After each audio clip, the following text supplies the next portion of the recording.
Assalamualaikum warahmatullahi wabarakatuh. Kembali lagi di Statistik Analitik. Kali ini kita akan bahas tentang ANOVA.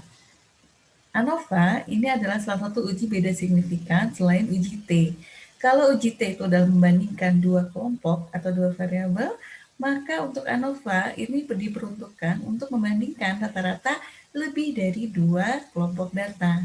Pada dasarnya, sampel ini dalam uji ANOVA dapat dikategorikan menjadi dua.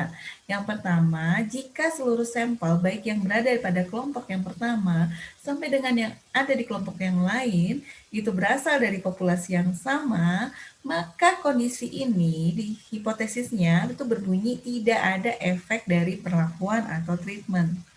Sedangkan sampel yang ada pada kelompok yang satu itu berasal dari populasi yang berbeda dengan populasi sampel yang lain, maka kondisi ini hipotesis nolnya berbunyi tidak ada perbedaan efek perlakuan antar kelompok. Sebagai contoh seperti ini. H0 itu berarti baik rata-rata dari kelompok satu maupun kelompok yang lain, baik itu berasal dari satu populasi maupun yang berbeda populasi, di sini rata-ratanya tidak berbeda signifikan. Ya, jadi mu1 sama dengan mu2 sama dengan mu3 sampai jumlah kelompok data yang ada. Begitupun dengan rata-ratanya ya. Rata-rata bar ini menunjukkan bahwa rata-rata X bar ini menunjukkan rata-rata dari sampel, sedangkan mu ini adalah menunjukkan rata-rata dari populasi. Jadi rata-rata baik dari kelompok 1, kelompok 2, kelompok 3 sampai kelompok terakhir itu tidak berbeda signifikan untuk yang H0. Namun untuk yang H1 ini salah satu dari rata-rata ya baik dari populasi maupun sampel ini ada yang berbeda atau jangan-jangan semuanya berbeda. Untuk tipe ANOVA sendiri, ini dibagi menjadi dua. Ada ANOVA satu arah dan ANOVA dua arah. ANOVA satu arah ini adalah ANOVA yang digunakan jika pada penelitian kita hanya menggunakan satu variasi variabel independen. Ingat ya, variabel independen bukan variabel dependen. Variabel independen ini adalah variabel yang mempengaruhi variabel dependen. Sedangkan variabel dependen adalah variabel yang kita ukur biasanya. Nah, misalkan variabel independen itu ada variasi suhu, variasi tekanan, variasi jumlah atau bahan regen yang ditambah, atau modifikasi lainnya yang kita gunakan pada penelitian kita. Nah, jika hanya ada satu variabel independen yang divariasikan dalam penelitian kita, maka pengujiannya menggunakan ANOVA satu arah. Sedangkan untuk ANOVA dua arah ini menggunakan variabel independen yang variasinya ada dua macam. Mungkin di sini kita menambahkan variasi suhu dan variasi tekanan atau variasi konsentrasi dengan variasi suhu. Jadi ada dua variabel independen yang divariasikan dalam penelitian kita, maka penggunaannya menggunakan ANOVA dua arah dalam analisis data. Nah, untuk kali ini kita akan membahas ANOVA satu arah. ANOVA satu arah ini ada contohnya. Yang pertama ini ada contoh sampel dibagi jadi beberapa kategori dan ulangan ya. Jadi di sini ulangannya berupa jumlah dari peserta atau member yang mengikuti metode Dyer. Jadi di sini yang menjadi variabel independennya adalah metode Dyer. Ada metode Dyer 1, 2, 3, dan 4. Sedangkan ini adalah member yang merupakan pengulangannya juga. Ya, jadi untuk metode 1 ini ada Ali, Eno, dan Ina yang menggunakan metode ini. Dan seterusnya hingga metode 4 itu ada Didi, Hadi, Lilo, dan Nike. Nah, di sini metode 1 diulang sebanyak kali. Ya, karena ada 3 member ya yang mengikuti metode 1. Begitupun dengan metode 2 dan 4 ini diulang 4 kali karena masing-masing metode ini ada 4 orang yang mengikutinya. Oke. Catatan dalam banyak kasus untuk mempermudah perhitungan, ulangan untuk setiap kategori dibuat sama banyak. Jadi kadang kan ada yang menanyakan bagaimana kalau jumlah pengulangannya tidak sama. Yaitu tergantung dari kasusnya ya, dari kasus per kasus penelitian yang akan dilakukan. Boleh sama, boleh tidak. Namun kebanyakan untuk mempermudah perhitungan itu jumlahnya disamakan.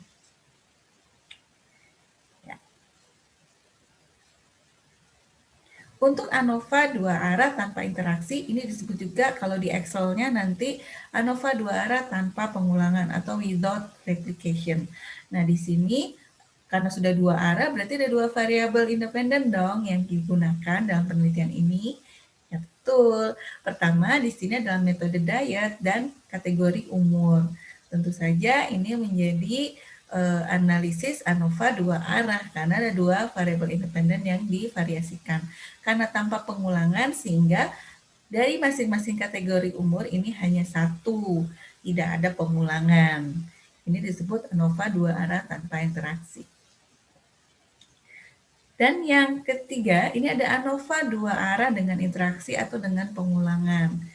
Ya, dalam kolom ini ada kategori 1 ya, variabel independen yang pertama, dan dalam baris ini ada kategori kedua ya, untuk variabel independen yang kedua. Kita lihat di sini ada 4 metode ya, 4 metode diet, dan ada kelompok umur dengan pengulangan masing-masing kelompok umur ini ada 3 member. Berarti di sini adalah ANOVA dua arah dengan interaksi atau dengan pengulangan. Nah, ini adalah tabel dasar ANOVA-nya ya. Jadi untuk mempermudah perhitungan ANOVA, kita dapat membuat tabel ANOVA sebagai berikut. Yang pertama, kolom pertama adalah sumber keragaman atau SK. Kemudian ada jumlah kuadrat, derajat bebas, kuadrat tengah, F hitung, dan F tabel. Kita nanti akan membandingkan F hitung dengan F tabel. Hipotesisnya adalah jika F hitung ada di daerah penerimaan H0, maka H0 diterima atau rata-rata tidak berbeda nyata atau tidak berbeda signifikan. Namun jika F hitung ada di daerah penolakan H0, maka H0 ditolak dan H1 diterima, artinya ada rata-rata yang berbeda nyata. Ini adalah contoh untuk ANOVA satu arah. Di sini bentuk tabel ANOVA satu arah, tadi ada sumber keragaman, di sini ada rata-rata kolom dan galat.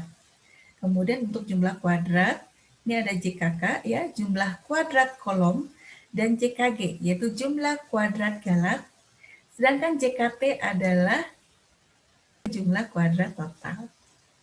Di sini derajat bebas adalah derajat bebas numerator, jumlah kolom dikurangi 1, sedangkan derajat bebas denumerator adalah jumlah N ya, jumlah seluruh data dikurangi jumlah kolom. Nah, kemudian nanti akan menghitung kuadrat tengah, F hitung, dan F tabelnya. Kita lihat ya, satu persatu rumus ini. Ya, jadi kita oh iya, saya hampir lupa menjelaskan bahwa ANOVA ini diperuntukkan untuk data parametrik atau data yang memiliki satuan yang terukur yang jelas. Dan ada syaratnya, ANOVA ini datanya harus terdistribusi normal dan homogen. Catat ya. Oke, di sini ada metode 1, 2, 3, dan 4. Di sini ada jumlah membernya ya. Total di sini adalah jumlah total kilogram penurunan berat badan dari masing-masing kolom, dari masing-masing metode. 4 ditambah 6 ditambah 4 jadi 14. 8 ditambah 12 totalnya jadi 20. Untuk metode 3 ini 10 kg, dan metode 4 adalah 16 kg, sehingga ditotalkan 14, 20, 10, dan tambah 16 ini adalah 60 kg. Apakah keempat metode diet tersebut memberikan rata-rata penurunan berat badan yang sama? Nah, uji pendapat tersebut dengan taraf nyata 5%. Ya, berarti taraf alfa 0,05 atau tingkat kepercayaan 95%. Nah, untuk solusinya di sini kita buat dulu hipotesisnya. Berarti H0 ini adalah setiap metode memberikan rata-rata penurunan berat badan yang sama. Sedangkan H1 ada satu metode yang memberikan rata-rata penurunan berat badan yang tidak sama. Oke, kita masuk aja ya. Baik, di sini kita lihat ada tabel ANOVA berdasarkan dari tabel ANOVA ini ya, contohnya. Kita lihat di sini jumlah datanya ada berapa? Ada 10 ya. 1, 2, 3, 4, 5, 6, 7, 8, 9, 10. Jadi ada 10 data ya. Kemudian masing-masing kolom ketika dijumlahkan jumlah penurunan berat badannya ini masing-masing ada 14, 20, 10, dan 16. Dan ini kalau dijumlahkan ada 60. Dalam tabel ANOVA ada JKK, JKG, dan JKT. Kita lihat di sini didapatkan JKT adalah 60. Dari mana? Boleh kita mulai dari sini perhitungannya ya. Perhitungannya adalah nanti setiap data yang ini, penurunan berat badan yang ada, itu dikuadratkan dan ditambahkan. Mulai dari yang pertama sampai yang terakhir. Ya. Kemudian dikurangi oleh 60 kuadrat dibagi jumlah datanya 10. Nah, seperti ini. Jadi untuk JKT 4 kuadrat tambah 6 kuadrat plus 4 kuadrat sampai data yang terakhir dikuadratkan ya, itu nanti hasilnya 420 dikurangi 60 kuadrat. 60 ini dari jumlah total penurunan berat badan ya, dikuadratkan dibagi 10. 10 ini adalah jumlah datanya. Maka 60 kuadrat dibagi 10 hasilnya 360. 420 dikurangi 360 hasilnya adalah 60 kilogram. Itu untuk JKT. Sekarang untuk JKK, JKK ini adalah masing-masing kolom, karena ini ada jumlah kuadrat kolom, maka tadi ada jumlah kuadrat, ya, jumlah kolom. Jadi dijumlahkan per kolom ini adalah 14, maka kita kuadratkan, karena judulnya juga jumlah kuadrat kolom. Oleh karena itu, setiap kolomnya itu dikuadratkan dibagi dengan jumlah datanya, ya. Jadi 14 kuadrat dibagi 3, 20 kuadrat dibagi 2, dan seterusnya. Ini dikurangi sama ya dengan yang JKT. Ini dikurangi yang sama dengan JKT, yaitu 60 kuadrat dibagi 10. Alhasil nanti ya, ini ketika dijumlahkan keseluruhannya, kemudian dikurangi 360, hasilnya adalah 40,67. Untuk JKG, karena JKT itu adalah hasil penjumlahan JKK dengan JKG, namanya juga jumlah kuadrat total, ya berarti itu adalah hasil penjumlahan dari jumlah kuadrat kolom dengan jumlah kuadrat galat.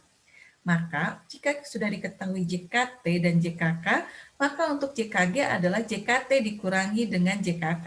Ini ada JKG, berarti JKT dikurangi JKK ya. Ini harusnya JKK. Berarti sama dengan 60 dikurangi 40,67, hasilnya 19,33.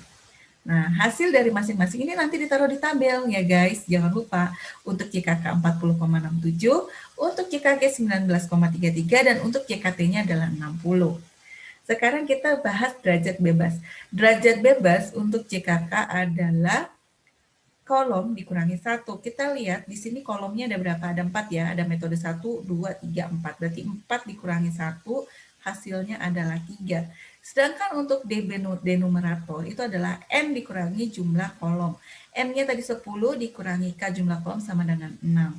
Nah, untuk JKT total berarti 3 ditambah 6 adalah 9. Untuk kuadrat tengah atau KT ini adalah JKK dibagi derajat bebasnya.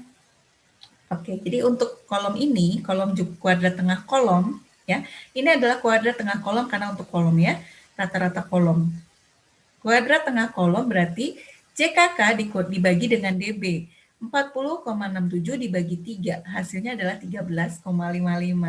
Sedangkan untuk kuadrat tengah galat berarti JKG, hasil dari JKG dibagi dengan DB-nya. Derajat bebas denumeratornya 6. Berarti 19,33 dibagi 6 adalah 3,22. Nah, untuk F hitung ini adalah kuadrat tengah kolom dibagi dengan kuadrat tengah galat. Maka hasilnya adalah 4,2. Sedangkan F tabelnya kita lihat di daftar F tabel yang ada di modulnya. Dengan alfa 5% ya, atau tingkat kepercayaan 95%, kita lihat DB numeratornya 3, dan DB denumeratornya adalah 6. Maka 3 ke kanan dan 6 ke bawah itu nanti hasilnya F tabelnya adalah 4,76. Nah, kita bandingkan di sini F hitung 4,2 dan F tabel 4,76. Maka F hitung lebih kecil dari F tabel. Artinya, hipotesis yang diterima adalah H0 karena hasil penolakannya ada di karena hasilnya ada di penerimaan H0. Maka H0 diterima dan H1 ditolak. Ya. Nah, ini. Jadi di wilayah kritisnya kan ada 2 nih. Di penolakan H0, ini jika F hitung lebih besar dari F tabel. Ya. Nah, dan penerimaan H0 itu F hitung lebih kecil dari F tabel.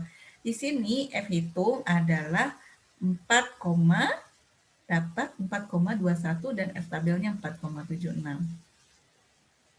Ya, berarti kesimpulannya, karena F-hitung ada di daerah penerimaan F-hitung lebih kecil dari F-tabel, maka H0 diterima, maka setiap metode memberikan rata-rata penurunan berat badan yang sama. Gitu, itu adalah untuk ANOVA satu arah. Sekarang untuk ANOVA dua arah, kita akan simak di video berikutnya. Terima kasih sudah menyimak. Jika ada pertanyaan boleh dilanjut di WhatsApp group. Telah menyaksikan. Assalamualaikum warahmatullahi wabarakatuh.